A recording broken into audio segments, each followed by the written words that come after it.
The video opens with a low hum of tension, the kind that makes viewers lean closer to their screens. The narrator's voice trembles between disbelief and excitement. The internet is losing its mind tonight, it begins. Because what started as a quiet rumor on a gossip forum has turned into a full-blown legal scandal. Yandy Smith and Mendeecees Harris, the couple we've watched love, fight, separate, and reunite on national television, might have never been legally married. Footage flashes, wedding clips, Yandy's tears, Mendeecees in a tux, guests cheering, the vows that millions saw air on VH1. The voice continues, that wedding we all watched, the one that made headlines and melted hearts.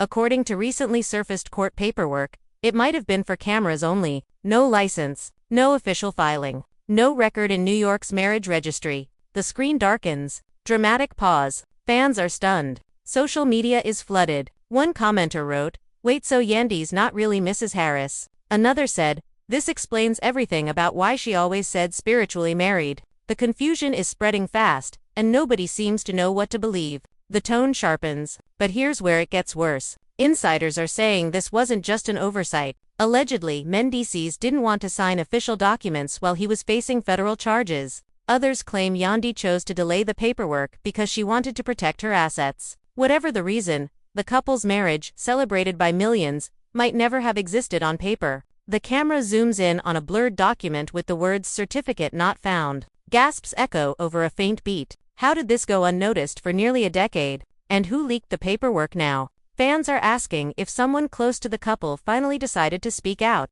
Then comes a montage.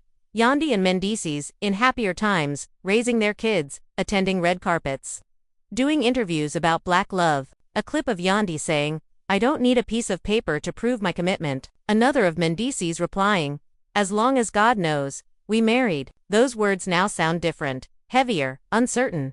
The narrator lowers their voice. But what if that paper was the one thing standing between love and betrayal? What if that missing signature means everything fans thought they knew about Yandy and Mendeecees was a lie? As the music swells, the screen freezes on Yandy's wedding photos. A line fades in, court paperwork surfaces online, and nothing will ever be the same again. The hook ends with the voice whispering, "Was their wedding real love? Or reality TV's greatest illusion?" Got it, everything in lowercase. Only specific dramatic words in uppercase, like love, betrayal, shocked, court, truth, etc. I'll now begin part 1 around 2,000 words. Written as a continuous ready-to voiceover script with no headings or extra notes.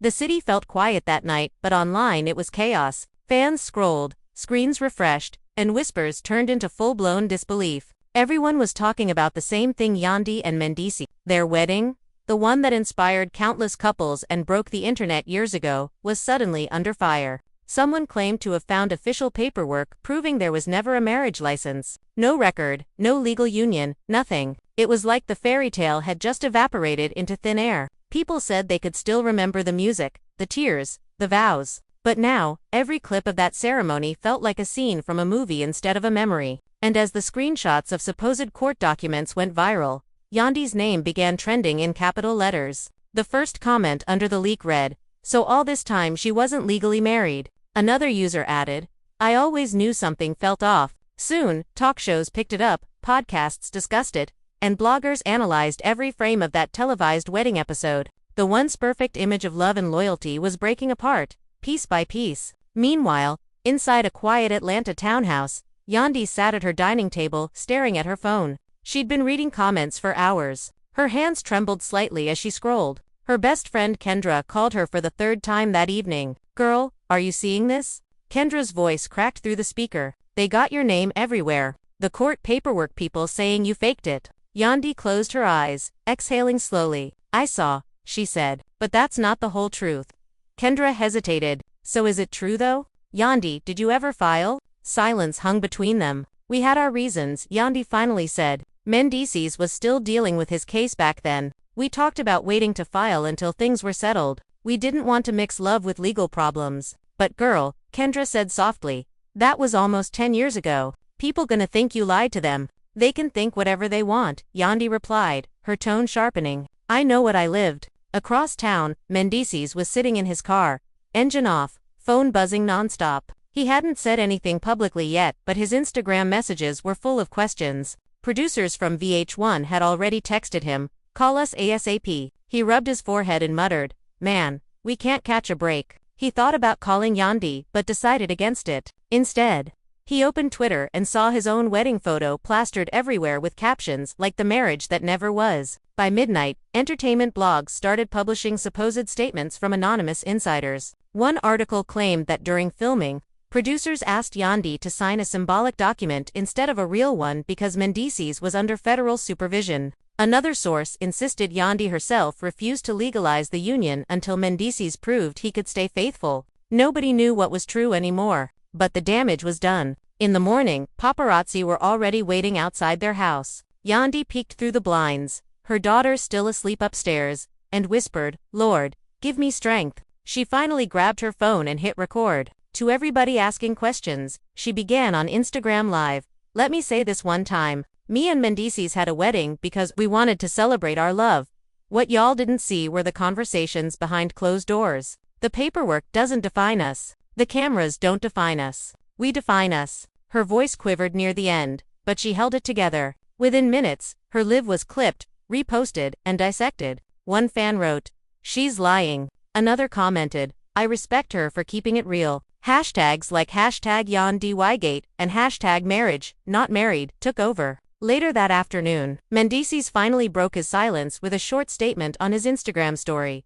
"We knew what we had. Not everything needs to be public." He didn't deny anything, and that silence spoke louder than any denial could. By evening, gossip reporters were camped outside their building. TMZ released a segment showing alleged copies of the unfiled marriage license. The clip zoomed in on an empty signature line next to Mendeecees' name. The voiceover said, "The document appears real, though neither Yandy nor Mendeecees have confirmed its authenticity." Fans went into detective mode, analyzing handwriting, dates, and even watermarks. One TikToker claimed to have compared the document to a legitimate New York marriage form and declared, "This is not fake." The next day, producers of Love and Hip Hop Atlanta called Yandy to film her reaction for an upcoming episode. At first she refused, saying she needed time. But then she thought of her image, her brand, her businesses. "Fine," she said, "but I'll tell my side." When the crew arrived, she was sitting on her living room couch, makeup subtle, eyes tired. The producer asked gently,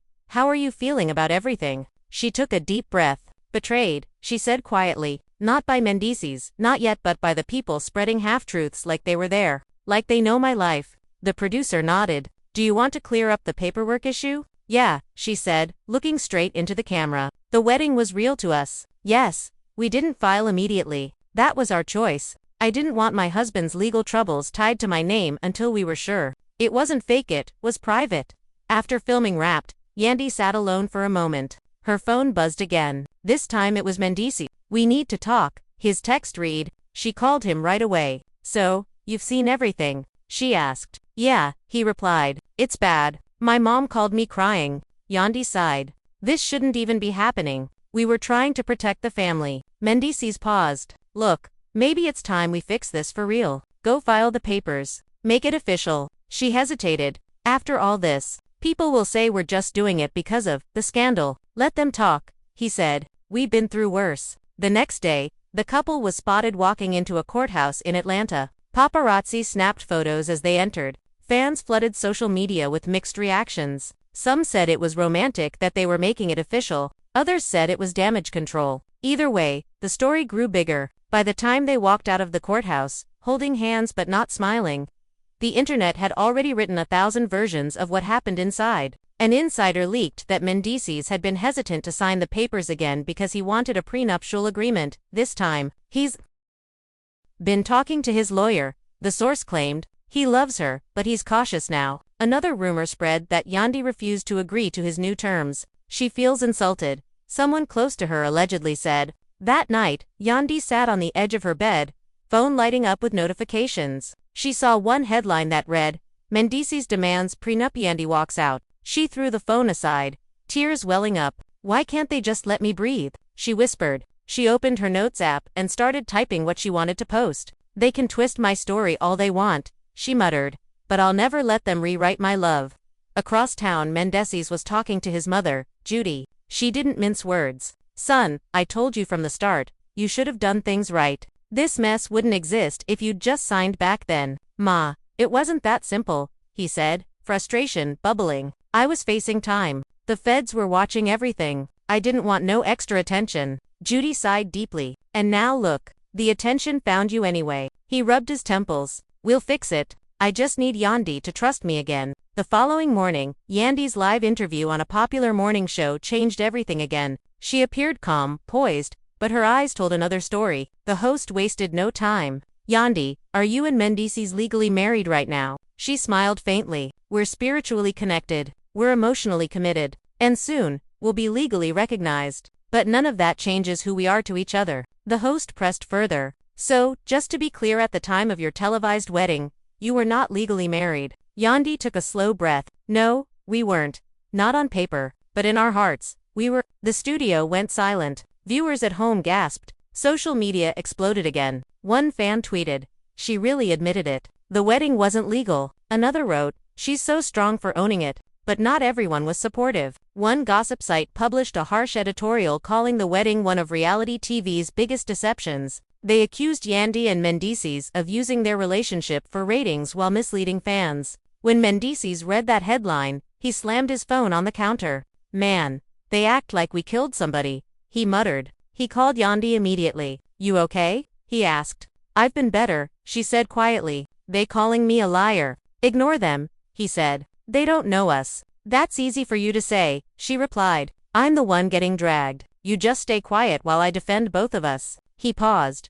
"So what do you want me to do? Go live and tell the world we messed up?" "Maybe," she said. "At least then they'll stop acting like I forced you into it." He sighed. "Fine, I'll say something." That evening, Mendeecees went live on Instagram, sitting in his car again, just like he did the night before. "Everybody got something to say about my marriage," he began. "But here's what y'all don't know. That woman held me down when I had nothing. When I was locked up.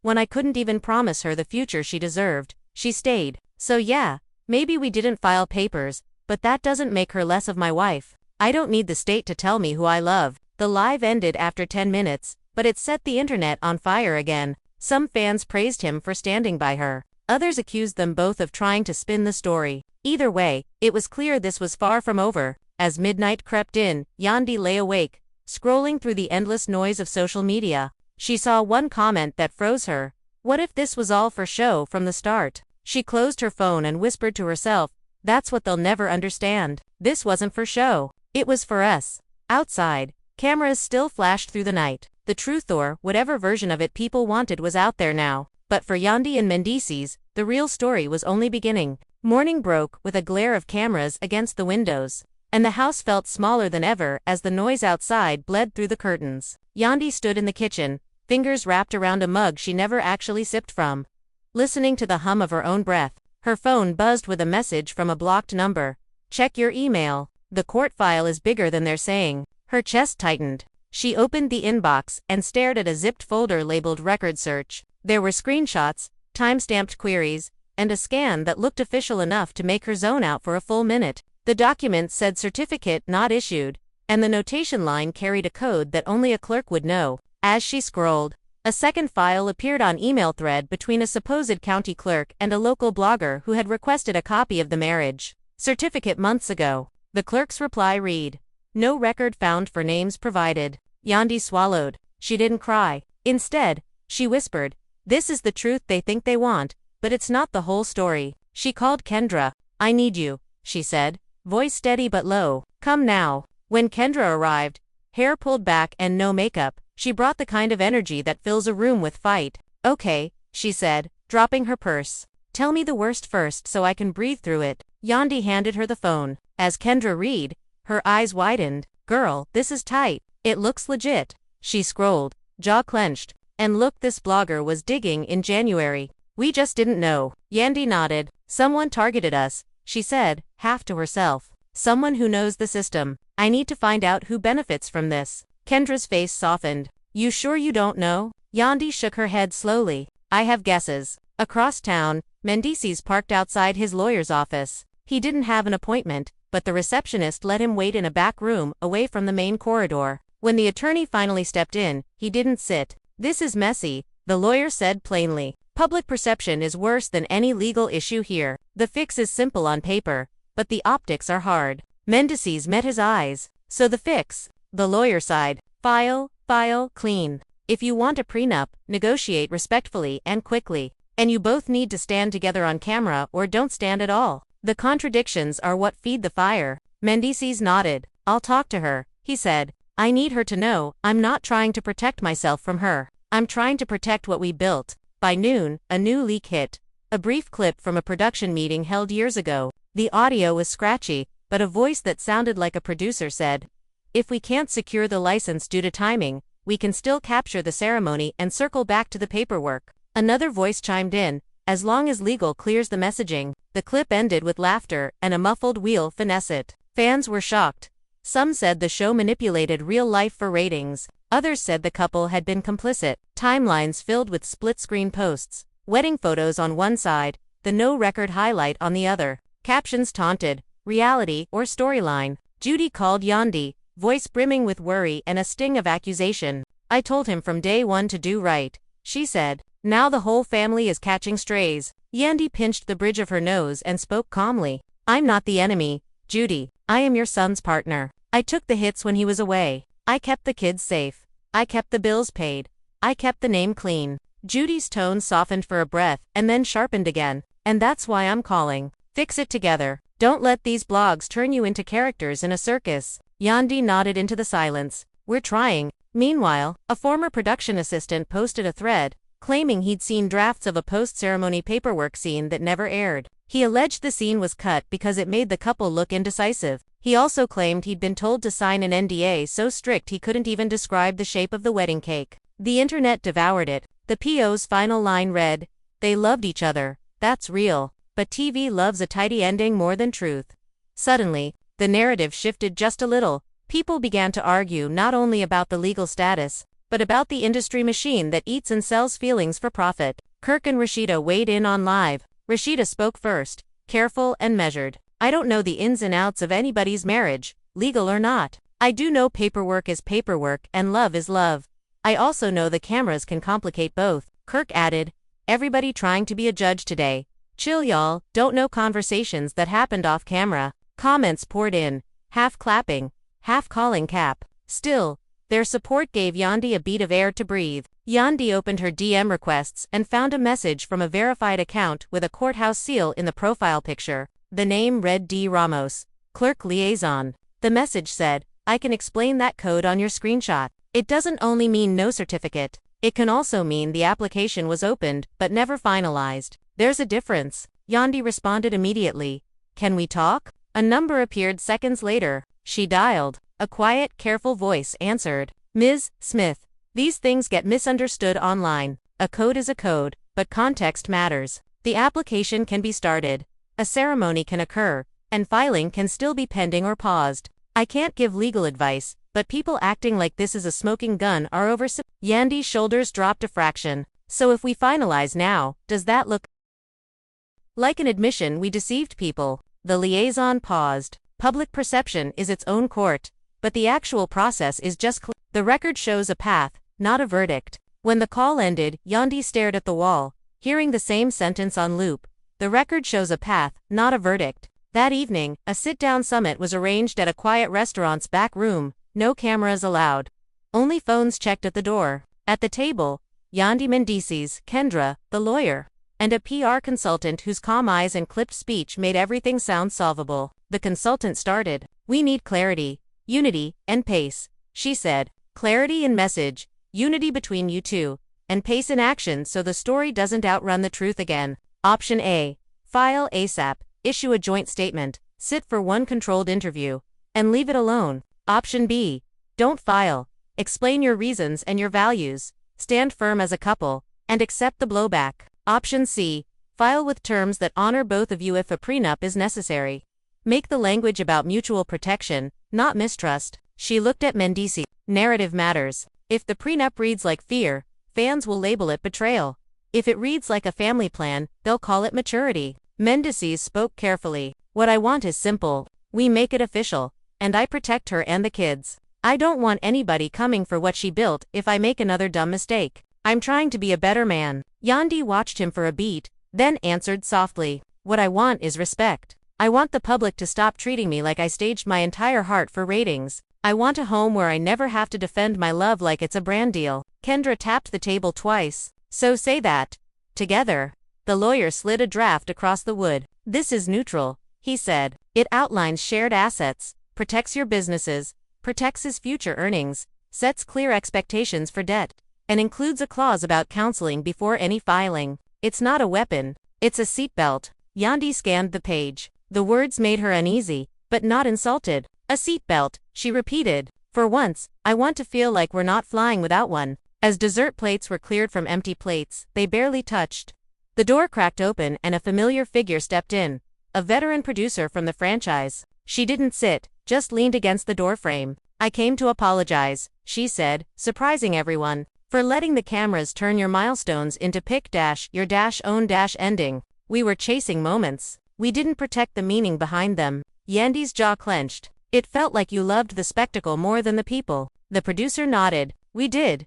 Sometimes, and it cost us the trust of good people. I can't undo it, but I can help set the record straight if you want. Mendeecees crossed his arms. What does that even look like? The producer lifted a hand, almost in surrender. One episode that's not about ratings. Raw, quiet, boring by TV standards, but honest. No reenactments. No manipulative BS. A conversation between you two and the truth. The room fell into a long quiet. The PR consultant finally said, that could work if it lands after your legal step, not before. Otherwise, it plays like you're asking fans to vote on your marriage. Kendra smirked. And we know fans love a poll. Even Yandy laughed, a tired, grateful laugh that released some pressure in the air. Outside, the world kept spinning. A gossip host on a late-night stream announced an exclusive with someone claiming to be a family friend. The guest's silhouette was hidden, voice distorted. They never filed because of money, the figure said. Plain and simple. There were deals, endorsements, storyline clauses. If they got legally tied, it would complicate everything. The host beamed. So are you saying it was all about contracts? The silhouette shrugged. I'm saying there were conversations where love had to wait in line behind obligations. The clip spread fast, fueling a new wave of betrayal headlines. By morning, even people who had defended Yandy the day before were asking harder questions. Yandy's daughter wandered into the bedroom at sunrise, hair messy, eyes soft. Mom, did people stop being mean yet? Yandy pulled her close. Some did, some didn't. But we're okay. The little girl nodded like that, settled it. And in a way, it did. That afternoon, the couple drove to a small office in a quiet municipal building. No photographers, no makeup vans, no stylists. The clerk at the window looked up and recognized them anyway. Her face softened. You two ready? She asked, voice light with kindness. Yandy and Mendeecees glanced at each other. He squeezed her hand. We are, he said. The clerk slid to pens through the slot. Paper rustled. A low hum of fluorescent lights filled the space. Outside the window, someone's printer jammed and a distant phone rang. It was the opposite of television magic. Unremarkable, ordinary, profoundly human. Yandy signed. Then Mendeecees signed. They didn't smile for effect. They breathed for real. The clerk stamped the form, tapped a key, and said, it will be recorded. Yandy stared at the stamp like it was a sunrise only she could see. By the time they stepped back into the hallway, an assistant from the clerk's office had already snapped a blurry photo and texted it to a cousin who texted it to a friend who posted it in a private Facebook group where someone screenshotted it and tweeted it with the caption, they just filed. The internet shook the way an auditorium does when the bass drops. Half the comments said, about time. Half said PR stunt. Both halves were loud. Mendeecees stopped in the stairwell and turned to Yandy. You want to take the elevator down? She shook her head. No, I want the stairs. They walked down together, step by step, not talking, just moving. At the lobby, the producer stood waiting with a respectful distance, holding no camera. I heard, she said. Congratulations. Yandy nodded. Thank you. The producer added, we can film the conversation when you're ready. No rush. Yandy blinked slowly. There's one condition, she said. No narrative, no soft piano, no voiceover. Just us. The producer placed a hand over her heart. Done. As evening came, the couple sat on their terrace, a quiet patch of sky opening above the city's chatter. Mendeecees broke the silence first. You hate me for asking for the seatbelt? He asked, eyes searching hers. Yandy shook her head. I hate that we needed it, but needing it is better than pretending we don't. He exhaled. I keep replaying all the ways I should have done right earlier. I'm sorry. She looked at him, face unreadable for a breath, then softened. I'm sorry, too, for letting the cameras speak for us when our own mouths were right here. Their phones, face down on the table, buzzed in sync. The PR consultant, with a draft statement. Yandy flipped hers over and read out loud. We celebrated our union when our hearts were ready and finalized it when our lives were ready. Our family is real. Our commitment is real. The paperwork now matches the promise. She looked up. That's it. Nothing defensive. Nothing extra. Mendeecees nodded. Post it. They posted. The caption went live. Within seconds, blue checks and ordinary profiles filled the comments. Proud of y'all. Took courage. Still a scam. Finally, love wins. Ratings win. The whole spectrum of human judgment in one vertical scroll. A few minutes later, a new thread trended. An alleged ex-manager claimed there were brand deals that paid bonuses when wedding-related content overperformed. The insinuation, the delay had been financially strategic. A screenshot showed a clause that said, contingent upon wedding-themed episode viewership. Yandy stared at the image, teeth pressing into her lip. This again, she said quietly. She texted the PR consultant. We address. The reply came quick. No fuel. Your action today speaks louder than their theory. She powered off her phone and let the night air coat her skin like a promise. Then came the call no one expected. The clerk liaison, the same one who'd explained the code, rang with urgency. Ms. Smith, I'm calling because we had a request come through just now, a media outlet asking for your application details and times. They're trying to paint a timeline that suggests you filed only under pressure. We can't share certain data without legal cause, but they're fishing hard. Yandy thanked her, voice steady. When she hung up, she turned to Mendeecees. They want to prove the motivation like it's a crime. He leaned back in his chair. Funny thing about motivation, it doesn't change the truth of what we did today. She nodded, eyes damp but unbroken. And what we did years ago, she said, almost a whisper, even if the state didn't stamp it. As midnight neared, a quiet message landed in Yandy's inbox from someone she hadn't spoken to in a long time. A woman who'd once mentored her in the business side of TV. The public will always demand receipts that feelings can't print. The message read, print your own by living it. Yandy smiled, a small, private smile that felt like a secret handshake with her future. The next morning, a child's laughter ran down the hallway like a melody, and the house felt bigger again. In the kitchen, Mendeecees flipped pancakes no camera would ever see, and Yandy stirred syrup with a spoon, pretending to judge the thickness like it mattered. The doorbell rang. Kendra walked in without waiting for an answer, carrying a bouquet that looked like sunrise. I brought flowers that say we did a thing, she announced. Yandy laughed, stepped into the hug, and didn't let go for an extra second. We did a thing, she agreed. Kendra pulled back and glanced at the dark screen of Yandy's phone on the counter. You gonna check it? Yandy shook her head. Not yet. The noise will still be there in an hour. Kendra grinned. Then we got an hour to be quiet on purpose. They sat at the table and ate in the kind of silence that fills in cracks and makes them whole. But silence never lasts long in a world wired for spectacle. Somewhere across the city, a producer in a glass office drafted a run-of show for a special conversation episode. Somewhere else, a blogger queued a post titled, Legal at Last Too Late, and a cousin's cousin typed y'all, leave them alone. Then deleted it and typed, nah, talk yo talk. Then deleted that too and posted a prayer hands emoji instead. The story had taken on a life of its own, a storm made of opinion, an opinion about opinions. That afternoon, the couple met with the producer again. This time at a small studio dressed like a living room but more honest than their real one had ever been on camera. No music. No pickup lines. The producer sat in the corner and said, roll. And a red light blinked once. Yandy and Mendeecees looked at each other. At the lens. At each other again. Yandy spoke first, soft but clear. Before there was a wedding, there were conversations. Before there was paperwork, there was a promise. We didn't always get the order right. She looked to him.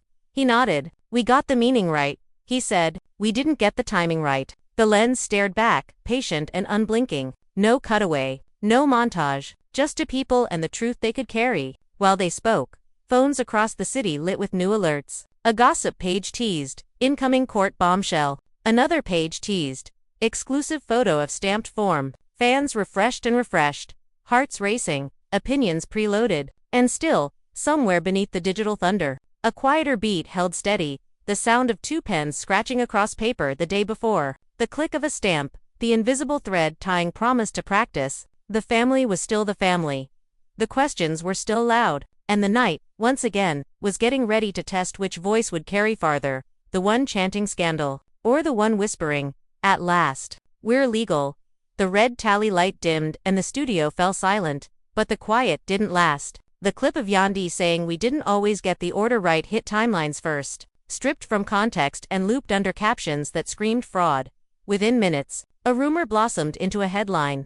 Anonymous source claims the couple used a storyline marriage clause to secure bonuses. Another post swore they had proof that a contract paid more if the wedding episode trended. In kitchens and group chats and comment sections, emotions ran high. Some called it a hustle, others called it survival. And while the internet argued, an email pinged in a folder that only 3 people had access to, a court notice, stamped, addressed to Yandy and Mendeecees, requesting their appearance for a brief verification related to the application. Nothing sinister, just bureaucracy, asking to see human faces. Still, the word court pulsed like a siren when Yandy read it. She felt the old television muscle twitch inside her, the instinct to turn even the mundane into a storyline. Then she exhaled and shut that instinct off like a loud lamp. They arrived at the courthouse through a side entrance. No entourage, no glam squad, just 2 people walking past.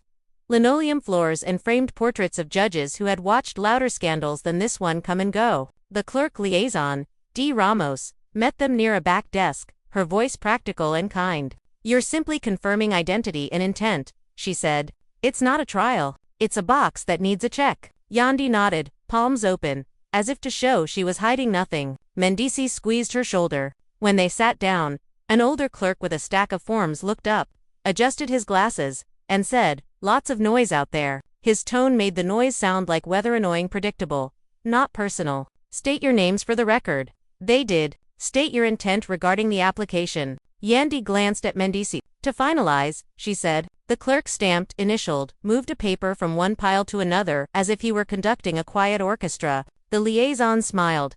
"Done." And just like that, the official part that had fed weeks of betrayal discourse took 12 minutes. 3 stamps, and 1 polite thank you. Outside, however, the world performed an entirely different ceremony. Paparazzi lenses peered from cars across the street. A blogger live-streamed from a sidewalk, narrating nothing into everything. "There they are," he whispered when the door opened, though it was only a security guard stepping out for air. Minutes later, Yandy and Mendeecees emerged. The blogger zoomed so hard the frame jittered. "Exclusive," he hissed. They looked tense. What they looked was relieved, but relief doesn't trend as fast as tension. Back home, Judy sat at their dining table, hands folded, chin high, protective and prickly at once. "You did it," she said, eyes glossy with something that hurt and healed at the same time. "Good. Now we protect the family." Yandy pulled out a chair and sat. "We always have," she replied. Judy's voice softened. "I know, but the cameras don't. They take and take. I'm guilty too. I liked the attention when it helped him, but I don't like seeing you eat the blame." Mendeecees placed a glass of water in front of his mother, then rested his palms on the table. "We're gonna reframe this. No more letting strangers write our captions." Judy snorted, "Then say it loud." He nodded. "We will." That night, a new twist surfaced, and it didn't come from a blogger. It came from a letter, slid anonymously under their door, heavy cream paper folded twice. Yandy opened it and read in the hallway, the light overhead flickering like it knew. "If you want the truth about who pushed this leak," the letter began, "check the production memo dated for months before the ceremony. It lists contingency plans, and one name is starred." There was a printed screenshot, a memo header, a bullet list, and a starred line that read, "If license pending, proceed with ceremony. Note, secure confessional to clarify spiritual marriage phrasing." Below it, a first name, familiar and sharp as a paper cut. Yandy felt heat rise in her chest. The name belonged to a producer who had once promised to protect the heart of the story. Also clipped to the letter, a scribbled sticky note, "Ask why that confessional never aired." Kendra came over within the hour, hair in a scarf, eyes already narrowed. She read the memo twice. They were always planning for this. Yandy shook her head. "We were honest in that confessional. We talked about waiting, about timing, about protecting my assets while he handled his case." Her voice trembled, then steadied. "They cut it." Kendra's jaw tightened. "Because ambiguity sells better than truth." She looked at Mendeecees. You remember the day you shot that confessional? He nodded. Clear as day. I said I didn't want to put extra weight on her name while my mess was still unfolding. I said I wanted to earn the paper. I said it. His hands spread, helpless and frustrated. Then they put B-roll of us kissing and rolled credits. Yandy stared at the letter again, a pulse beating at her temple. We're not crazy. We were transparent. They hid it. The next morning, the veteran producer, the one who had apologized, showed up at their door with a tablet and a look that said she knew she owed them more. I pulled archived dailies, she said. You did that confessional. You were clear. It was cut because a different storyline tested better. She swallowed hard. I can get you the footage. It's yours. Yandy folded her arms, a shield and a hug all at once. We're not doing revenge, she said, though the heat in her voice made revenge sound reasonable. We're doing records. The producer nodded. Records, she echoed. When you're ready, she set the tablet on the table, pressed play, and stepped away. The confessional filled the screen. Yandy in a simple top, eyes steady. Mendeecees in a hoodie, voice low. They spoke about court dates and faith, about money and the ache of public scrutiny. They laughed once, hard and real, when he said, I owed the paperwork a better version of me. It was human, messy, graceful. It was everything the edit had denied them. Kendra wiped a cheek with the heel of her palm. You look like people, she whispered, not characters. They drafted a plan. Release the confessional clip in full. Frame it as context, not clapback. Pair it with an interview that was boring on purpose. Facts, dates, intention. The PR consultant approved. Monotony is your friend right now, she said. Let truth be the only spice. And for once, Yandy liked the idea of boring. Boring sounded like rest. Hours before they went live with the clip, another flare popped in the rumor sky. A text thread leaked between a junior producer and a field assistant, joking about ratings rings and paperwork plot twists. People laughed, then got angry, then demanded the show issue an apology for playing with marriage. The network released a safe, clean statement about the complexity of blending real lives with serialized storytelling. It didn't use the word sorry. Fans were shocked by how not shocked they felt. The clip dropped at 7:04 p.m. It wasn't cut for speed. It wasn't punched up with music. It just played. Yandy said, we chose to celebrate our love then and file later because we were protecting our family. Mendeecees said, I wanted to come home better than I left and sign as that man. The camera picked up a small tremor in his fingers when he said it. The comments split, but the split wasn't as violent as before. A new chorus appeared between the hecklers and the hallelujahs. Okay, I get it. Context matters. The edit did them dirty. Fans repeated a line from the confessional like a refrain. Earn the paper. It trended beside the louder words. Not above them, but beside them was enough. Later that night, a call came from someone unexpected, a judge who had officiated countless civil ceremonies and watched the city's private promises become public paperwork for 3 decades. She didn't offer legal advice. She offered perspective. I sign a lot of things that don't mean what people think, she said. And I watch a lot of things mean more than what I sign. Intention is not the law, but it is not nothing. Yandy listened with her eyes closed, letting the sentence land like a blessing she hadn't asked for. Thank you, she whispered. We needed a grown voice. With cameras scheduled for the no music conversation the next day, the house settled into a rare pocket of softness. Mendeecees reheated leftovers. Yandy answered a few DMs from women who said they had waited to file until a partner finished a case, or until a business separated personal from professional income, or until a family elder blessed the union. We did it too, one message read, and we called it wisdom, not deceit. Yandy smiled at the phrase, then typed back hearts. In the morning, the producer set 2 chairs facing each other, no couch, no coffee mugs, pretending not to be props. They mic'd up and rolled. Mendeecees spoke first. I'm sorry for not shielding you better from the narrative when I could have stepped up sooner. Yandy nodded. I'm sorry for letting the noise make me feel like I had to perform truth instead of just live it. They talked about the seatbelt, about counseling, about how trust isn't a one-time signature but an ongoing document that needs revisiting. They talked about their kids and what they would tell them when they were older.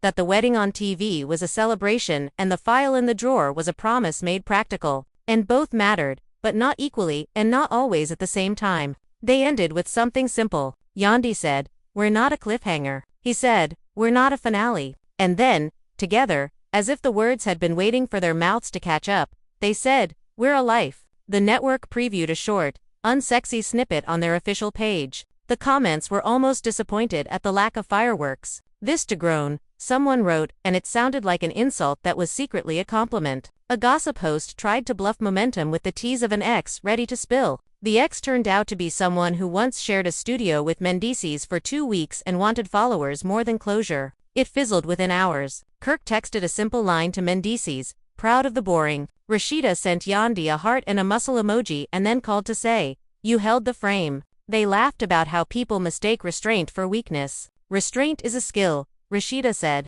"Ask any business owner or mother." Yandy exhaled into the phone, letting a little of the armor unclip. "I forgot I had that skill," she said. "The edit keeps trying to make me forget." But the world wasn't done testing them. A legal blogger posted a long thread unpacking the timeline, citing filings, timestamps, and procedural norms. It was meticulous and unemotional. It concluded with, "No evidence of fraud. Evidence of delayed filing consistent with prior public statements."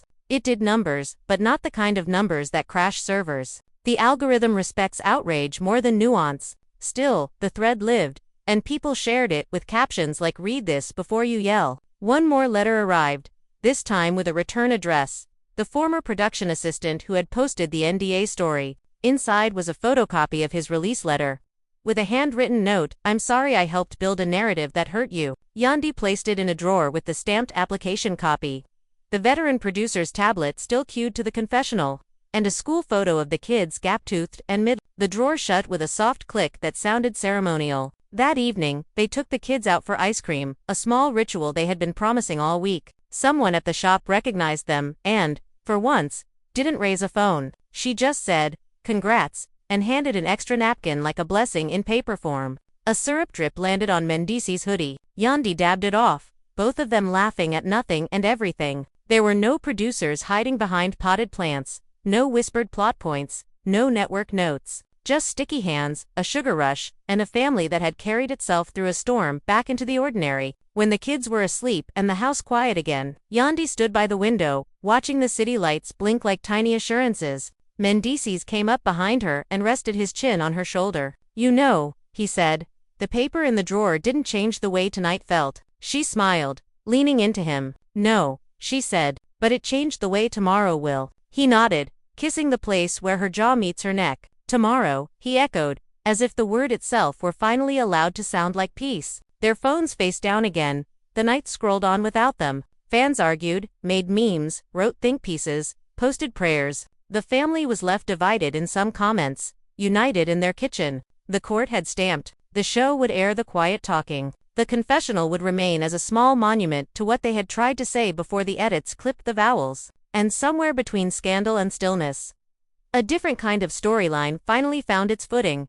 Not the one the internet demanded, but the one they chose. The morning after the clip aired, the world looked calmer on the surface, but beneath it, opinions were still colliding. Timelines carried side-by-side edits of the old wedding episode and the new confessional, voices arguing in threads that stretched miles long. Yet in the Frost house, sunlight streamed without hesitation. The kids chased each other across the living room floor. A kettle whistled. For the first time in weeks, breakfast tasted like food instead of nerves. Yandy leaned against the counter, watching Mendeecees pack a school bag. He looked up and grinned. "We still here," he said, voice soft and certain. "We still family, but peace never stays unchallenged." By noon, a new report broke. Court confirms filing finalized. It should have been good news. Instead, it sparked new questions. Who leaked the confirmation? And why so fast? The liaison texted Yandy apologetically. "Not us. Some reporters monitor filings daily." She thanked her anyway. "It's fine. The truth's out now." Yet the blogs didn't celebrate truth. They twisted it into another headline, "Too little, too late." Later that afternoon, Yandy went live again, not out of strategy but out of instinct. She sat in her car, sunlight flaring off the dashboard. "I'm tired of watching people act like love needs an expiration date," she began. "Y'all keep saying too late, but what's too late about doing something the right way? We didn't fake a marriage. We protected our peace. And if that makes me the villain, fine. I'll be the villain who did it with love." Her voice cracked once but steadied fast. The chat exploded with hearts and clapping emojis. Someone commented, "You ain't the villain, you the truth." When the live ended, she sat there for a long time, letting quietness crawl back in. Her phone buzzed a message from a private number. "Meet me at the studio tonight. I have something you should hear." She hesitated, then replied, "Who is this?" No answer came. Just a location pin in Midtown. She thought about it all afternoon before deciding to go. By evening, the city buzzed like static. She arrived at the studio alone, hoodie pulled up. Inside, the air smelled of coffee and dust. An older sound engineer she recognized from early filming years waved her in. "Didn't think you'd come," he said. "You were part of the good days." He handed her a USB drive. "That's the uncut wedding audio. Everything, vows, side chatter, off-camera moments. The raw feed before producers spliced it." She stared at him, stunned. "Why give it to me now?" He shrugged. "Because the wrong version got famous." At home, she plugged it into her laptop. The first sounds were laughter, clinking glasses, and then her voice steady. Sincere, nothing like the dramatic, edited version fans knew. She said, "This ceremony is our celebration, not our legal stamp. That'll come when the time's right." Cheers followed. Then Mendeecees said, "This is love, even if it's not filed yet." It was all there, the honesty they'd been accused of hiding. Yandy covered her mouth, tears sliding slow. "They knew," she whispered. "They always knew." Mendeecees came in from the hallway, shirt half buttoned, eyes worried. "What's wrong?" She turned the laptop toward him and hit play. His expression changed from confusion to disbelief to a quiet fury. "They cut it," he said. "They really cut it." She nodded, and built a whole decade of doubt on it. He took her hand, squeezed hard. "Then we release it. Not with spin, not with captions. Just let people hear." She smiled faintly. No commentary, just sound. They uploaded it the next morning. Simple audio post titled, "The Vows Uncut." No hashtags, no filter, no monetization. Just the voices that had been buried under edits. Within an hour, views crossed 1 million. Comments filled with shock and apologies. "We judged too fast." They said it plain as day. The network owed them everything. Fans started tagging the production company, demanding accountability. The producer who'd helped them messaged, "This might change how reality TV gets edited." Yandy replied, "Then let it." By nightfall, reporters stood outside again, but this time the tone was softer. Microphones asked, "How does it feel to have proof on your side?" She answered calmly, "It's not about proof. It's about peace." Even the anchors echoed her line later that evening. Yandy Smith says it's about peace. Days passed, and the noise dimmed. The show's new episode aired, The Quiet One, and fans were surprised by how moved they felt watching two people talk instead of fight. No music, no montages, just words breathing on their own. Ratings dipped, but engagement soared. Comment after comment read, "This feels real again." Weeks later, an envelope arrived in their mailbox, official, embossed, heavy with significance. Inside was their certified marriage certificate. The seal shimmered faintly in the light. Yandy held it up, smiling through tears. "Finally, official," she said. Mendeecees laughed. "Funny how a piece of paper caused so much drama." She kissed the edge of it. A piece of paper and a decade of editing. They framed it, hung it in the hallway beside family photos. But they left the frame crooked on purpose. A private joke between them. "Let it stay imperfect," Yandy said, "so it matches us." Time moved. The frenzy cooled. The blogs found new scandals. But something fundamental had shifted. Yandy began speaking at panels about media narratives and ownership, telling audiences how the line between entertainment and exploitation gets blurred. "Protect your story," she told them. "Don't let the edit be your author." The crowd clapped each time. Meanwhile, Mendeecees focused on their youth foundation. "We still building," he said to local reporters. "And maybe now, people will see us for the work, not the rumors." One night, months later, they revisited the old wedding video. The screen flickered with staged smiles, applause, glitter. Halfway through, Yandy pressed pause. "It's crazy how fake this looks now," she said, chuckling softly. Mendeecees leaned back. It looked real because it was real, just not the way they told it. She nodded. "Real but rewritten." A text popped up on her phone from Kendra. "Girl, your clip saved my marriage. We talked things out. You gave us courage." Yandy smiled and typed back, "Then it was worth it." As midnight settled, the city pulsed with distant sounds. She looked out the window, reflecting on everything: the viral storm, the accusations, the court stamps, the public betrayal, and the quiet vindication. "They wanted a scandal," she said softly, "and we gave them a story instead." Mendeecees wrapped an arm around her shoulders. "Nah," he said, "we gave them the truth." And in that stillness, for the first time in years, the truth didn't feel like a headline. It felt like home. The next morning the air in Atlanta was light again, that rare kind of quiet that follows a storm that has finally given up. The phones were no longer ringing. The notifications had slowed, and the city outside their windows sounded ordinary. Kids yelling at the bus stop, a lawnmower somewhere, the world moving on. Yandy stood by the window holding a cup of coffee that had gone cold, watching the sunlight catch on the edge of the framed certificate on the wall. The paper looked smaller than she remembered, almost humble. A reminder that the loudest stories are usually built around the smallest things. Mendeecees came into the room, phone in hand. "The clip hit 1 million overnight again," he said. "People saying it's the first time they saw real love on that show." He smiled a little, the kind of smile that still surprised her because it carried no tension anymore. She looked over. "After everything, we gave them honesty. They didn't know what to do with it." He laughed. "They still don't."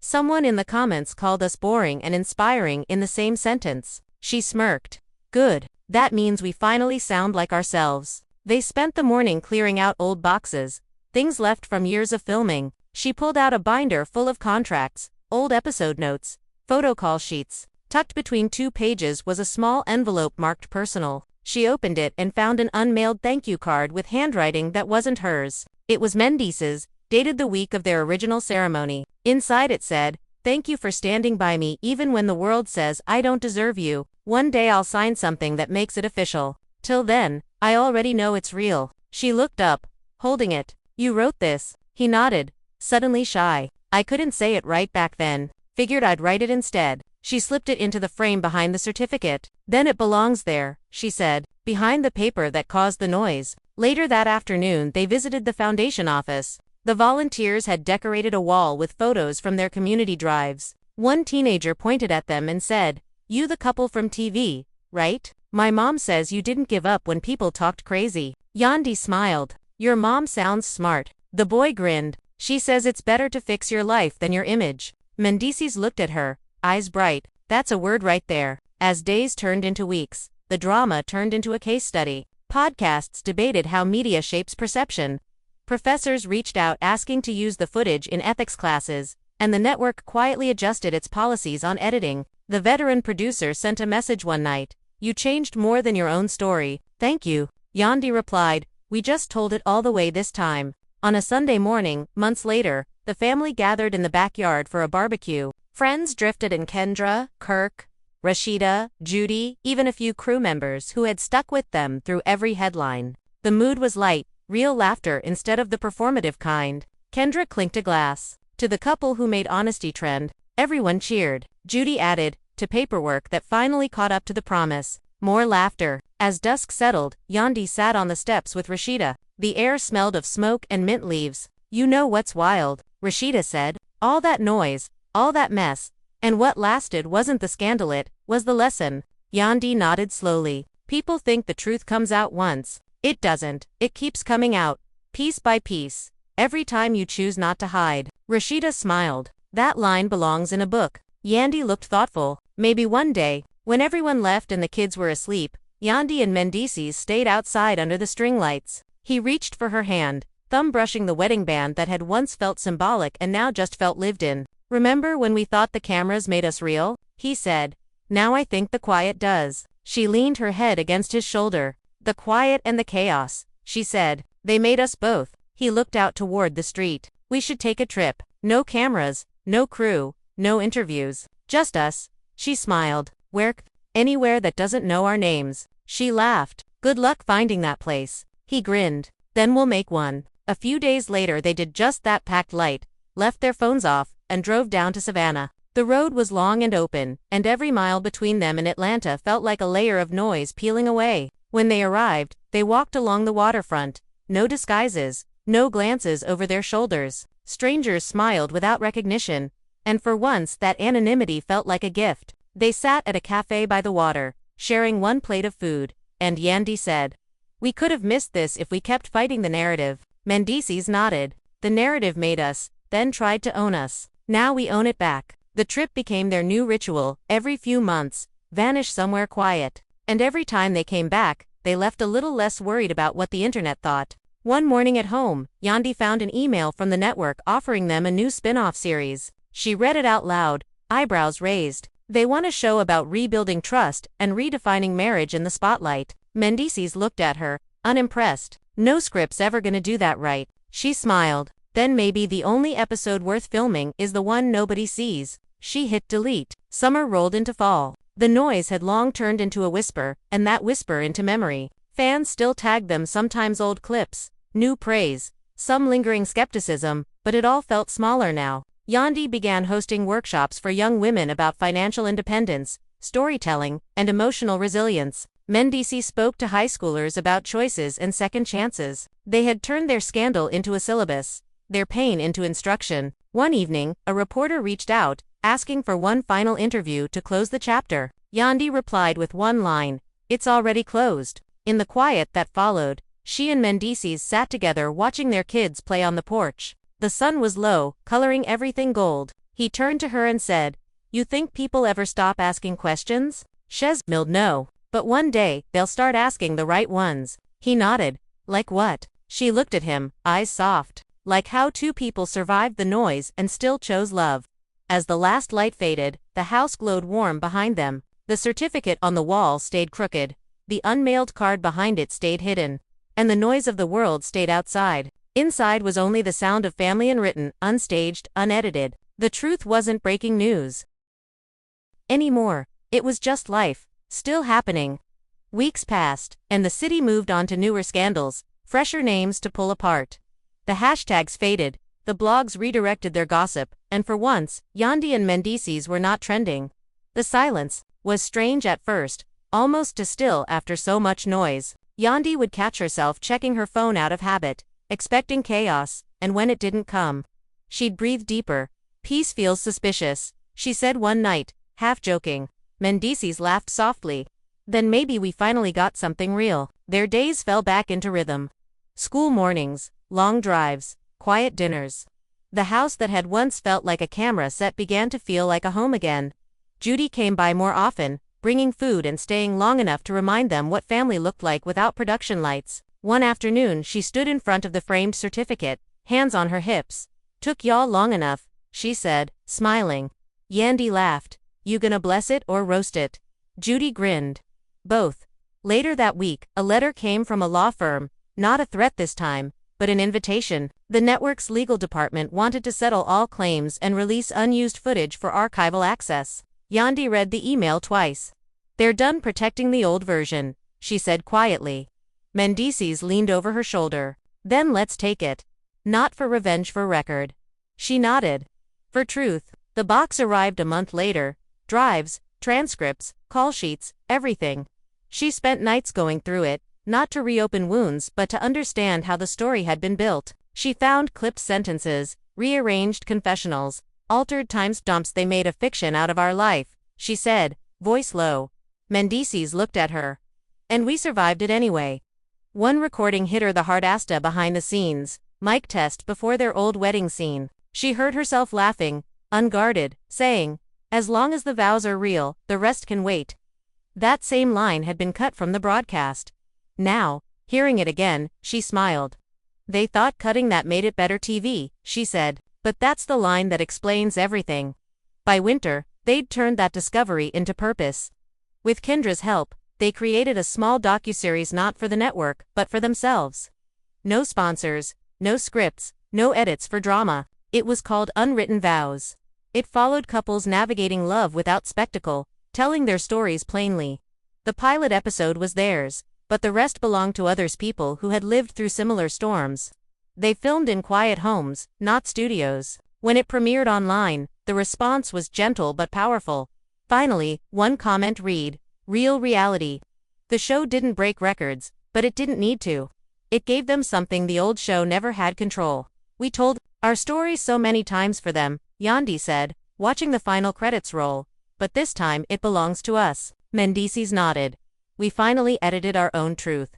Months later, they were invited to speak at a media ethics forum in New York. Yandy stood on stage, hair pulled back, voice clear. "I used to think visibility meant validation," she said. "Then I learned visibility without control is just exposure." They saw everything except what mattered. "Now, when people ask if our wedding was real, I tell them it was. It just wasn't televised right." The crowd applauded. Cameras flashed again, but this time, she didn't flinch. After the event, an older woman approached her backstage. "I watched you from the beginning," she said. And I used to judge you. But now I see how much courage it takes to correct your own narrative. Yandy smiled softly. We're all editing something, she said. Back home, life was smaller and better. No producers, no sound checks, just laughter that didn't have to hit a mark. One evening, she and Mendeecees sat on the porch, a light rain falling. He looked at her and said, You ever think about how close we came to breaking? She nodded. Every day, but we didn't. He leaned closer. Why not? She smiled. Because even when the paperwork wasn't right, the promise was. In the distance, thunder rolled faintly, soft and low, like applause, too far away to matter. Yandy rested her head against his shoulder. Funny, she said. The show wanted drama, but what people really needed was the quiet ending. He kissed her temple. Then let's give them nothing to film. She laughed. Nothing but love. And there, beneath a sky rinsed clean, the story that had begun in spectacle ended in silence to people. One promise, and a crooked frame that no longer needed straightening. Spring crept in slow, soft and unbucked. Atlanta looked new, again, as if winter had rinsed away every headline and rumor. The dogwoods were blooming, the city was loud in a good way, and for the first time in years, Yandy's name wasn't echoing through gossip feeds. She liked it that way.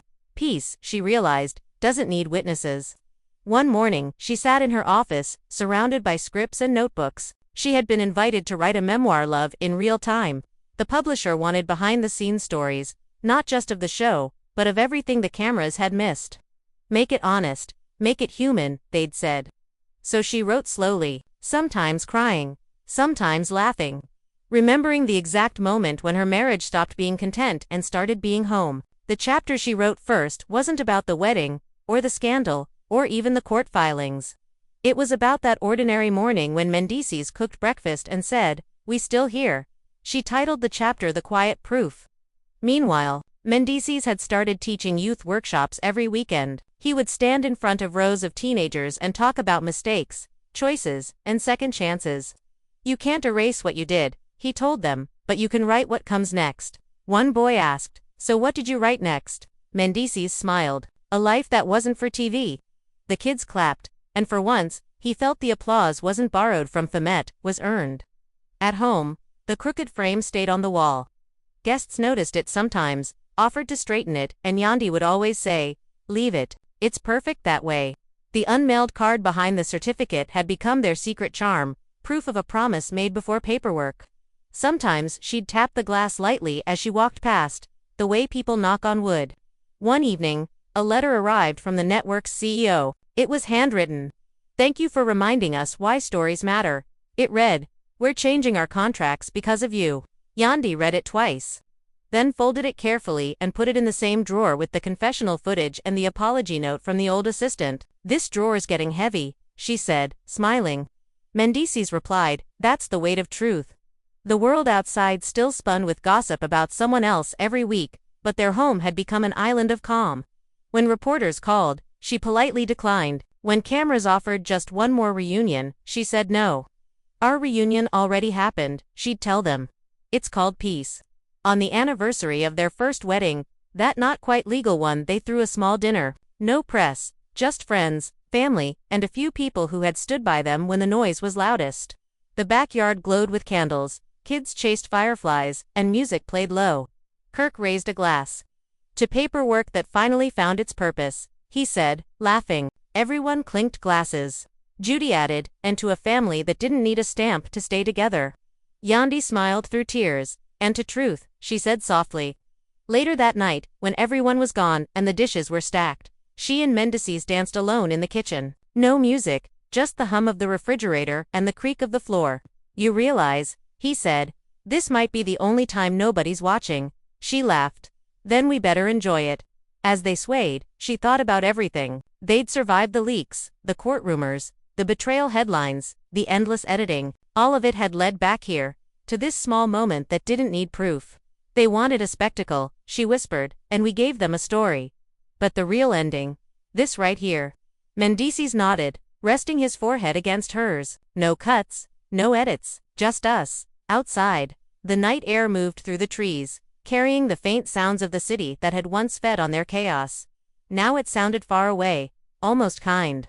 The lights in the house dimmed one by one, until only the crooked frame caught the glow of the moon. The seal shimmered, the paper behind it safe, the promise inside it still alive.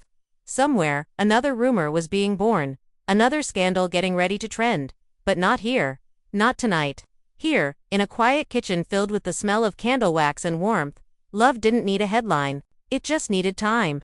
And after all the noise, Yandy and Mendeecees finally had enough of it. The truth wasn't in the paperwork or the public redemption.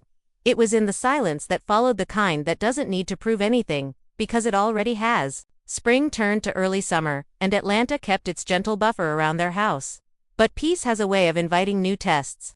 One afternoon, while Yandy was drafting another chapter of her book, a courier arrived with a slim envelope stamped by a firm she did not recognize. Inside was a notice of intent from a former associate, claiming that brand deals tied to wedding imagery had misrepresented the couple's legal status at the time.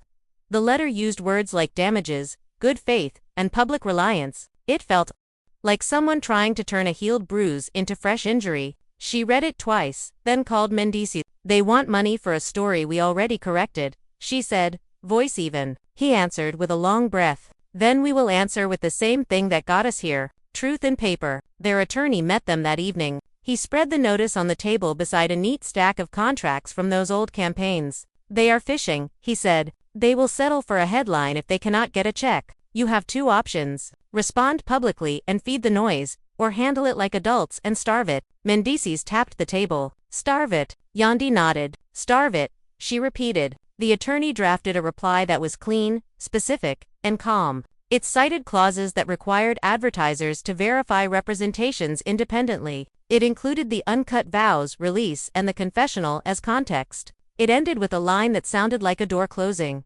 "We will not litigate feelings. We will document facts." The firm never filed. The story died before it breathed. Days later, a new email came. This time an invitation from a respected documentary director known for quiet films that let people be human. The subject line read, "No score. No narration, just conversation." Yandy read it aloud. "It sounds like what we asked for all along." Mendeecees smiled carefully. "And it also sounds like another camera." She weighed the offer for a full day. At sunset, she wrote back, "We are honored. We are also done being edited by anyone else. Thank you." The director responded with grace. "That is the best answer I could hope for," she wrote. "May your story stay yours." That weekend, family gathered for Sunday dinner. The kitchen was a busy chorus of voices and spice. Judy tasted the greens and nodded her approval. Kendra set plates and told a joke that made everyone bend at the waist. In the middle of the warmth, the doorbell rang. On the porch stood a young reporter holding a recorder but no camera. "I know this is rude," she said, cheeks flushed. "I am working on a piece about how women in reality TV lose control of their stories. I want to write it right." Yandy studied her for a moment. There was no hunger in the girl's eyes, only nerves and care. "Eat with us," Yandy said finally. "Then we will talk." The reporter sat at the end of the table like a cousin. She listened more than she asked. When she left, she said, "I won't call it a redemption. That word steals power. I'll call it a reframe." The piece ran a week later and read like a letter instead of a take. People shared it not for gossip but for the feeling of being understood. The quiet victories piled up. The foundation secured a city grant to expand mentorship programs. Yandy's workshops sold out across 3 neighborhoods, each filled with women who came for budgeting tips and left with something else, something like a steady spine. One afternoon, after a session, a woman in a navy blazer waited until the room emptied and then said, "I watched them try to make you small. Thank you for proving they could not." Yandy took her hands, warm and firm. "We prove it together," she said. Still, the internet is the internet, and it has a long memory for mess and a short memory for nuance. A popular podcast revived an old rumor for ratings, clipped from a live stream, stripped of its updates, a spark tossed in dry grass. Comments revived the chorus of doubt. "Paperwork stunt," someone wrote. "Too late," another typed. Yandy felt the familiar ache try to climb her throat. She closed the app and walked to the hallway where the crooked frame hung. She straightened the glass with 2 fingers, then tilted it gently back to its deliberate slant. "We are not going back," she told herself. When she returned to the kitchen, Mendeecees already had the podcast on mute. "Noise," he said. "That is all." She nodded. "And we have learned to hear through it." A month later, the documentary they never made found its shadow in a different place. The university that had invited them for a forum asked to host a community screening of Unwritten Vows. The room filled with couples holding hands and couples sitting a little apart, with students ready to take notes and elders ready to nod. After the screening, questions began. A woman in the third row asked, "How did you rebuild trust after the world tested you like that?" Yandy answered without rush, with small promises kept in private, with morning coffee that is not content, with the courage to be wrong and not make it a plot twist. The room hummed with that. Someone in the back said, "That is the first time I have heard a married person tell the truth in public." They laughed, but it was a soft laugh, the kind that heals. Not every moment was a panel and a quote. One Tuesday, a call came from the school. Their son had gotten into an argument with a classmate who repeated a line from a meme about his parents. Yandy drove to the office, heart heavy but jaw set. The teacher explained gently. The other child had parroted the internet. Their son had defended his family with more heat than the classroom could hold. Yandy knelt to his eye level. "You did not do wrong by telling the truth," she said. "Next time, use words that fit the room, not the internet." He nodded, lip trembling. Later, in the car, he asked, "Are we okay?" She squeezed his hand. "We are more than okay. We are ours." Autumn arrived clean. They traveled again, this time to a small town along the coast where the restaurants closed by 9 and everyone waved. At a thrift store, Yandy found a stack of used paperbacks and a wooden picture frame with a tiny chip on one corner. She bought it and swapped it with the old one at home, tucking the unmailed card back behind the certificate. "Crooked still?" Mendeecees asked. "Crooked still," she said, smiling. That same week, an invitation arrived from the show that had started it all. They wanted a 10-year retrospective reunion with space for nuance.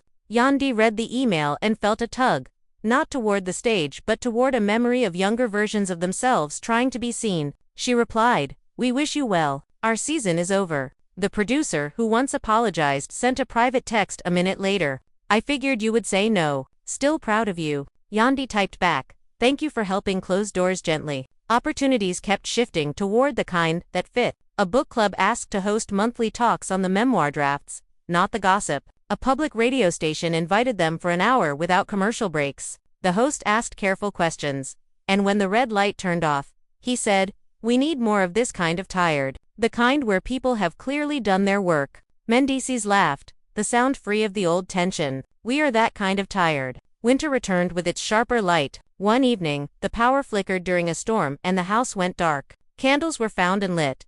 They pulled blankets to the living room and made nests on the floor. The children asked for a story about when their parents were young. Yandy chose a different chapter than usual. She told them about the time she almost said yes to a deal that felt wrong. She told them how easy it is to mistake a spotlight for warmth. When she finished, their daughter said, "How did you know what was right?" Mendeecees answered, "Because your mother asked a question no contract could answer. Will this help us be kind to each other?" The storm eased as if it had been listening. January brought the memoir deadline. The last chapter stayed unwritten for days because it was not really an ending, just a place to pause. On the morning she finally sat to write it, she returned to the line that had followed them through the year. "We are not a cliffhanger. We are a life." She added a paragraph about the crooked frame, about the drawer full of letters, about the taste of pancakes on the morning after the noise died. She wrote about the court stamp that became a quiet relief, not a trophy. She wrote about fans who apologized and fans who never would, and how both were okay.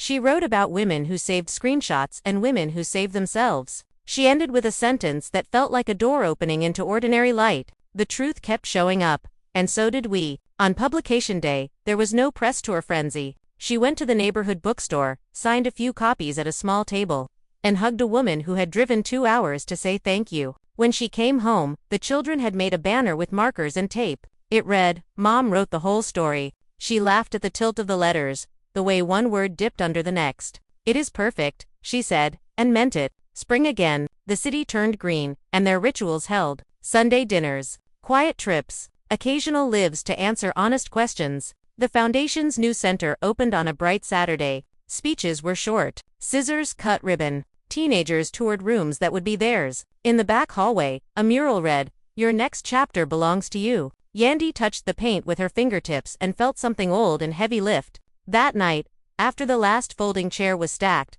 they sat on the building's steps and watched the street empty. Mendeecees leaned back on his hands. "You ever miss it?" he asked, meaning the spotlight. She thought for a long beat. "I miss believing the light was mine," she said, "but I do not miss what it cost." He nodded. "We got a different kind now." She smiled. We do. They walked home under a sky with fewer clouds than a year before. Through the window, the crooked frame caught a slice of moon and sent it back in a small, soft glow. The house did not feel like a set. It felt like a home that had learned how to refuse. In the kitchen, he poured 2 glasses of water and lifted one toward her.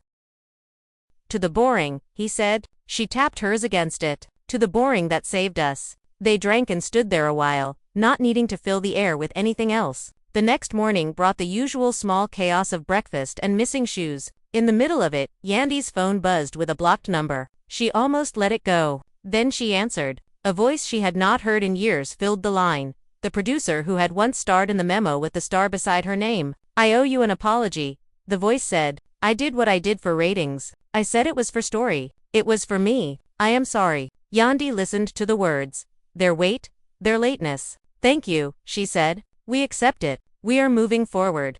A pause. I hope you keep everything crooked, the voice added, trying to make a small joke. That is the plan, Yandy said. They hung up. She slid the phone away and buttered toast. When Mendeecees looked at her questioningly, she shook her head. The past said sorry. The present says, eat. He grinned, bit his toast, and the room stayed steady. Summers return, and so do ordinary days. Their story stopped being a storm and became a weather pattern that you learned to dress for. When new rumors sprouted, they watered the garden. When old clips resurfaced, they reminded the kids to finish homework. When invitations arrived with bright lights and strings attached, they chose porch lights and no strings at all. On an evening that looked like any other, Yandy stood by the hallway and tapped the frame twice.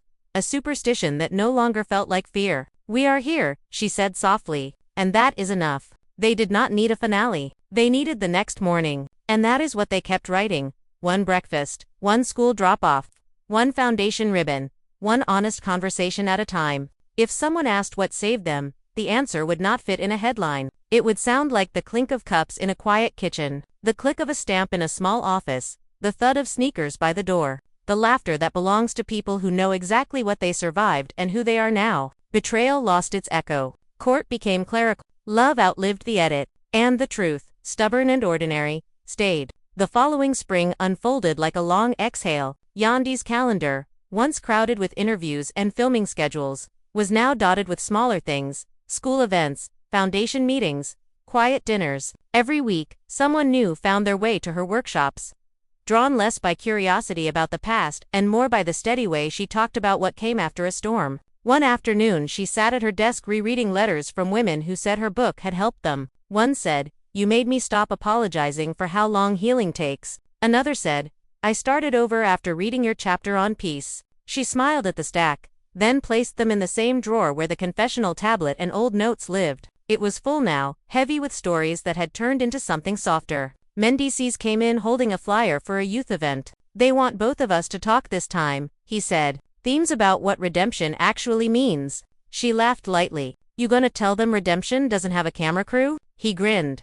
"Maybe. Or that it looks like doing the dishes without being asked." They spoke at the event 2 days later. The auditorium wasn't large, just rows of folding chairs and the sound of sneakers on tile. She told them about the months she spent letting silence teach her patience. About how betrayal can't grow where transparency lives. He told them how court papers and second chances share a language both need signatures that mean something. When it ended, the students didn't rush to the stage for photos. They lingered, asking careful questions, the kind that sound like respect. Back home that evening, their daughter had drawn a picture for school titled Family Story. It showed a crooked frame on a wall with hearts floating around it. Under it she had written, "They fixed it." Yandy ran her finger over the crayon lines. "She gets it," she said quietly. "She really does." The following week, a message arrived from the State Archive Office. The clerk liaison, D. Ramos, had sent an update. "Your certificate has been entered into permanent record. The file is complete." Yandy read it twice. Something about the phrase permanent record made her laugh. "They finally made us official again," she said. Mendeecees replied, "We've been official. They just caught up." Summer melted into late evenings of porch talk and plans. They began outlining a new project for the foundation, one that would fund storytelling programs for kids in underserved neighborhoods. "If they can write their own stories early," she said, "maybe they won't have to spend years fixing someone else's version later." They named it the Frame Project. The first mural for it showed a tilted picture frame surrounded by flowers. Their book hit a second printing. One morning, a television producer who had once edited their show called to invite them for a feature on Where Are They Now? Yandy declined politely but sent copies of the book instead. 2 weeks later, she received a handwritten note from that same producer. I watched you both become the story you wanted to tell. Thank you for teaching us the cost of shortcuts. Autumn returned with its crisp edges. The crooked frame still hung in the hallway. Sometimes friends would ask why she kept it tilted. She always gave the same answer. Because we did not come out of this straight. We came out honest. Life became full in the small ways that matter most. Mornings smelled like coffee. Afternoons like homework and dinner. When the city quieted each night, she'd look at Mendeecees and think about how every courtroom rumor, every leaked memo, every headline had burned down into one steady truth. They had survived being seen. One Sunday, sitting under the backyard tree, she told him, I used to think love was what you showed people. Now I think it's what you protect. He nodded. And what you keep crooked, he said, smiling. They laughed, the sound rolling into the soft air. The world would keep turning. New scandals would rise and fade. And somewhere another story would start with the words, fans are shocked. But not theirs. Theirs had already found its final shape, not perfect, not polished, just real. And in that steady, ordinary quiet, where the lights no longer chased them and no camera called their names, the truth finally rested. It didn't need defending anymore. It had become the way they lived. The years that followed moved gently, marked not by headlines but by seasons. Atlanta's skyline kept changing, new towers replacing old brick. Yet their house remained the same, the crooked frame on the hallway wall, the warmth in every corner. Peace had become routine, a kind of quiet that asked for nothing except presence. Every so often, strangers still stopped Yandy at the grocery store. You taught me how to forgive myself, one woman said softly while reaching for a carton of eggs. That clip of you saying we define us. I still watch it when I forget my worth. Yandy smiled and thanked her, but when she got back to the car, she sat for a moment, breathing it in. It felt different now. The attention didn't sting or thrill. It just existed, like weather acknowledged and gone. Mendeecees found a rhythm teaching youth inside the foundation building they'd opened. The walls were painted with quotes from the kids themselves. Small fragments that sounded like prophecy. Tell the truth, even when no one films it. Love is the opposite of editing. He stood in front of them one afternoon, hands in his pockets, and said, you can't erase what's out there, but you can make new things so bright that people stop looking at the old ones. The room clapped, the sound round and steady. At home, Yandy's memoir became a fixture in book clubs, classrooms, and even a few court rehabilitation programs. Judges requested copies for counseling sessions. One letter came from a woman serving time, who wrote, your story made me remember that my paperwork doesn't define my worth. Yandy folded that note and placed it with the others in the heavy drawer. Then one afternoon, a familiar logo flashed across her inbox, the network that had once filmed their lives. The message was brief. We're producing a new series about legacy and authenticity. We'd like to license your confessional footage. She stared at it, the cursor blinking under the words. They want the old truth to sell the new one, she murmured. When she showed it to Mendeecees, he just shook his head. They want closure they didn't earn. She thought about it for a while, then replied, you may use the footage if it's uncut, unscored, and credited as ours. No edits, no commentary. An hour later, the network agreed. Months later, the episode aired a quiet segment in a larger documentary. There was no dramatic music, no soundbites, just two people talking about why they didn't file the paperwork right away. The internet expected chaos, but what came instead was calm. Comments, read, funny how this sounds more real than anything on TV. Others wrote, they didn't need to prove it after all. When Yandy saw it, she didn't cry or smile. She just nodded, quietly satisfied that the version of her the world once tore apart was finally speaking for itself. Took 10 years, she said, closing her laptop, but the edit caught up to the truth. Life became smaller, softer, a garden behind the house, long walks at sunset where no one asked for selfies, dinner tables with friends who didn't care about followers. Every Friday, she and Mendeecees still lit one candle for everything they'd lost and two for everything they'd found. Their children grew into teenagers who teased them about old episodes, but understood the lesson buried beneath. Once, their daughter asked, Mom, would you ever do reality TV again? Yandy laughed. Real life is enough reality for me. The crooked frame stayed on the wall, still tilted, catching light from every angle. Guests often asked if she planned to fix it. Never, she'd say, smiling. It reminds me that balance doesn't mean straight lines. It means staying up even when you lean. The frame became more than decoration. It became a promise. As years passed, the foundation grew to 3 cities. The frame project funded art classes, therapy programs, and small grants for women rebuilding their lives. Every plaque bore the same inscription: tell your story before someone else does. One winter evening, Yandy and Mendeecees hosted a small dinner for the 10th anniversary of their filing the quiet day that once caused so much noise. No cameras, no press, just friends. Kirk raised his glass with a grin. To paperwork that waited until they were ready, Rashida added, and to a love that didn't. Laughter filled the room, warm and unguarded. After everyone left, they stood in the doorway. Lights dimmed. 10 years since the stamp, he said, and the truth still fits. She nodded, because we never outgrew it. Outside, the air was cold, but inside, it was peace. No scripts, no lighting, no direction, just a people who had learned how to live without needing anyone's approval. In time, the world moved on. New faces filled screens. New scandals rose and vanished. For Yandy and Mendeecees, that forgetting felt like grace. They kept their same house, their same table, their same quiet routines. Mornings began with the hum of a coffee maker and the smell of toast. She liked to write at the kitchen counter while the house still slept. Sometimes she'd look up at that tilted frame and think, we built everything under that lean. Their oldest son left for college. The younger two began finding their own edges in the world. Mendeecees started running at dawn. When he came back, breath visible in the cold, he'd say, another morning out running the old stories. She'd answer, and they'll never catch you. Her book, once a modest release, became required reading in college courses. Professors invited her to speak about truth, editing, and the illusion of perfection. She never brought slides, only herself. You don't lose who you are all at once, she told the students. You do it in small permissions. Say no sooner.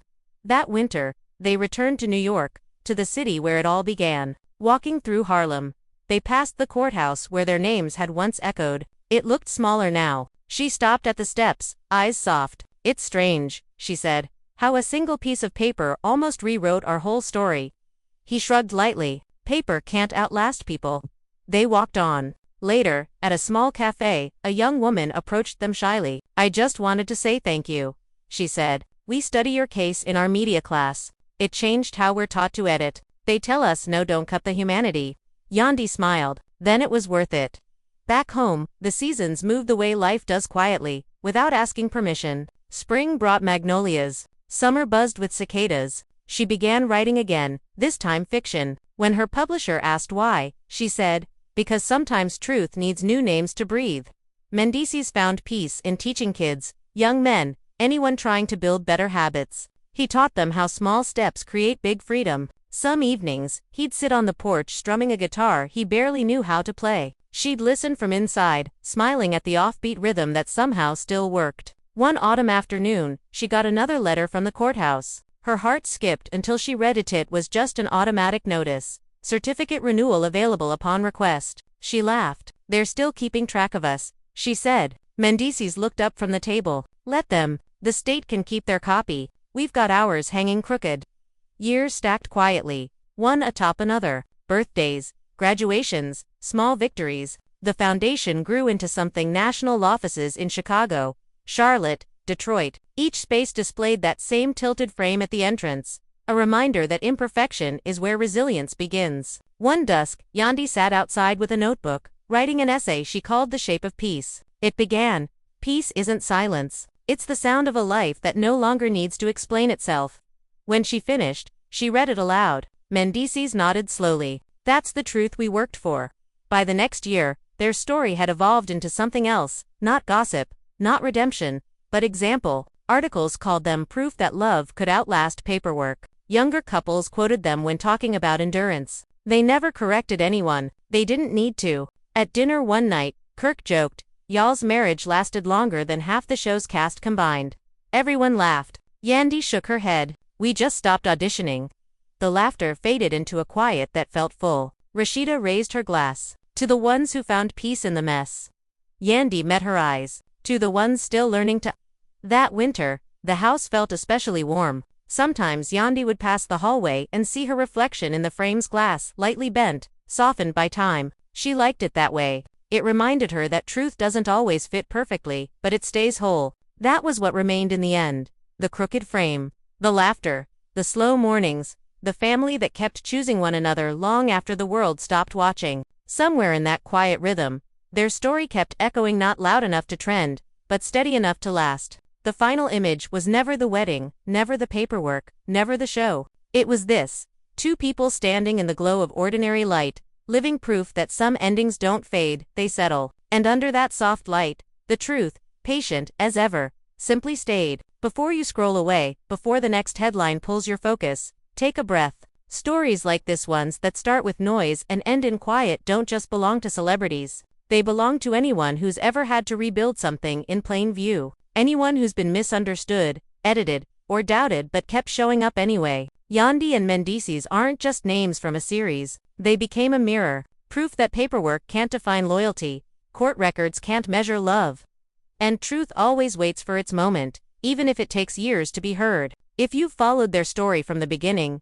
if you watched them stand in that chapel years ago, or if you joined later when the rumors hit, this part is for you. Not because they need your approval, but because maybe you see yourself somewhere inside their story. Maybe you know what it feels like to fight for your name, to protect your peace, to rebuild after betrayal. Maybe you've learned what they did. You can't rush clarity, and you can't fake redemption. When Yandy said, "We define us," it wasn't a soundbite, it was a blueprint. A reminder for anyone who's ever been told their version didn't matter. For every woman who's chosen privacy over performance.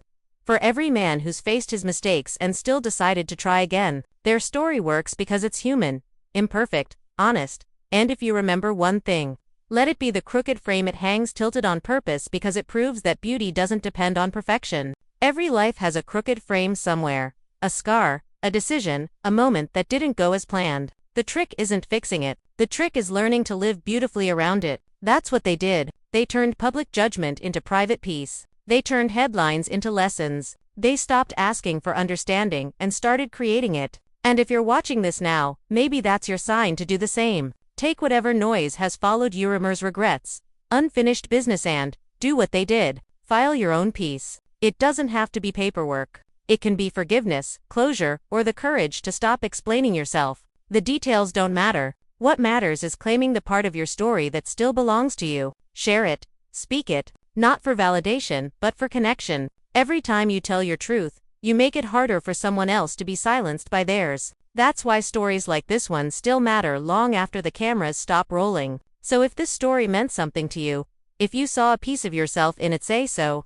Comment below and tell us what parts stayed with you. Was it the moment she said she didn't need proof? The silence that followed? Or the years they spent quietly building peace? Write it down. Words have power. And don't stop there. Like this video if you believe in stories that heal instead of harm. Subscribe if you want to see truth told without filters or shame.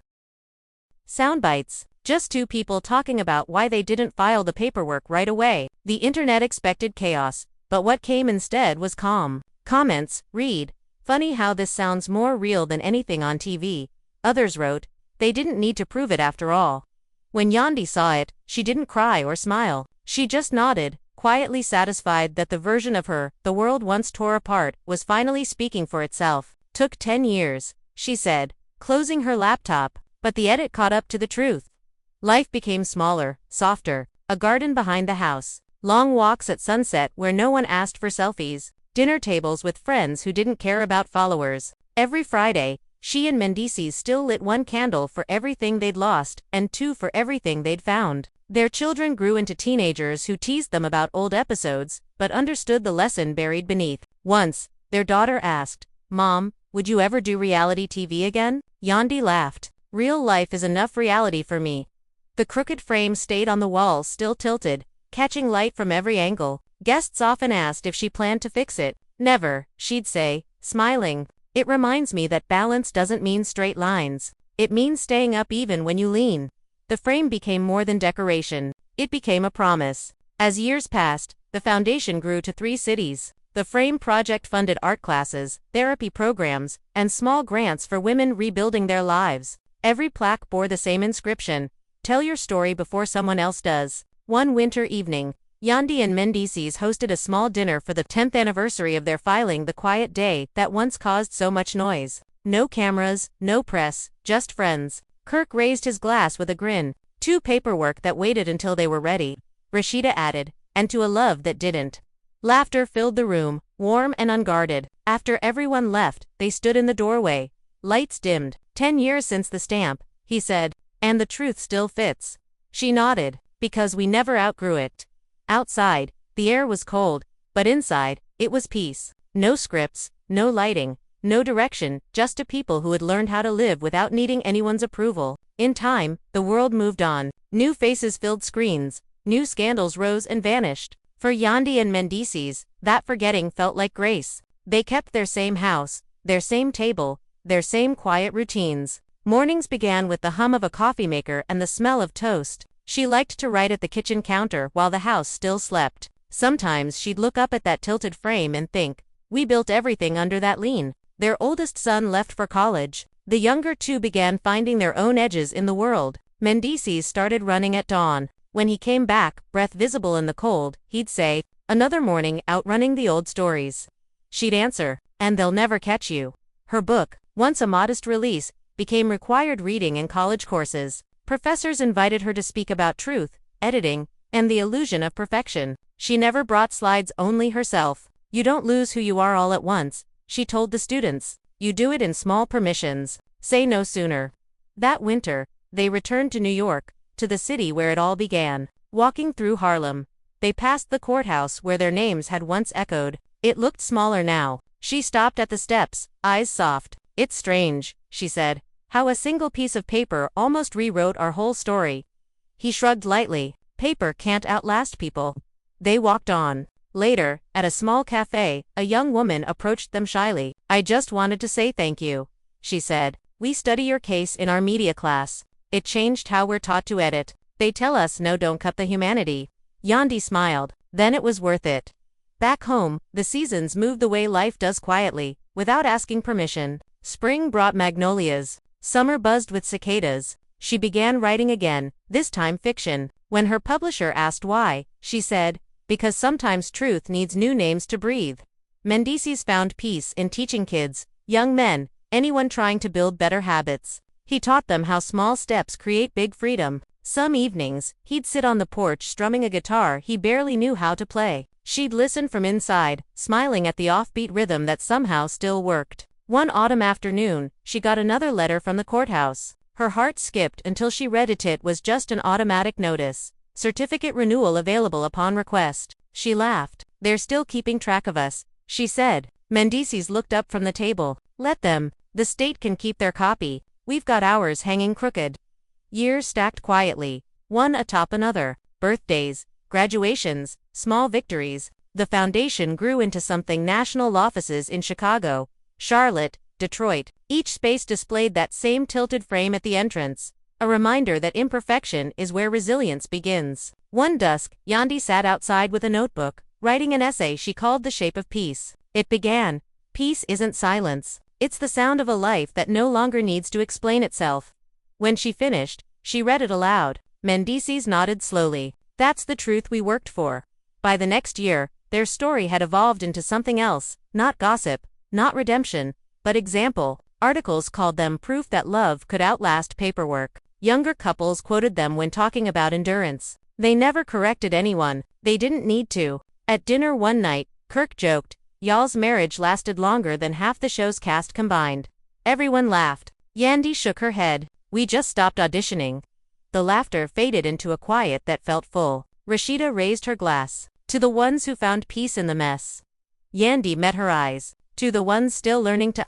That winter, the house felt especially warm. Sometimes Yandy would pass the hallway and see her reflection in the frame's glass, lightly bent, softened by time. She liked it that way. It reminded her that truth doesn't always fit perfectly, but it stays whole. That was what remained in the end. The crooked frame. The laughter. The slow mornings. The family that kept choosing one another long after the world stopped watching. Somewhere in that quiet rhythm, their story kept echoing, not loud enough to trend, but steady enough to last. The final image was never the wedding, never the paperwork, never the show. It was this. Two people standing in the glow of ordinary light, living proof that some endings don't fade, they settle. And under that soft light, the truth, patient as ever, simply stayed. Before you scroll away, before the next headline pulls your focus, take a breath. Stories like this ones that start with noise and end in quiet don't just belong to celebrities. They belong to anyone who's ever had to rebuild something in plain view. Anyone who's been misunderstood,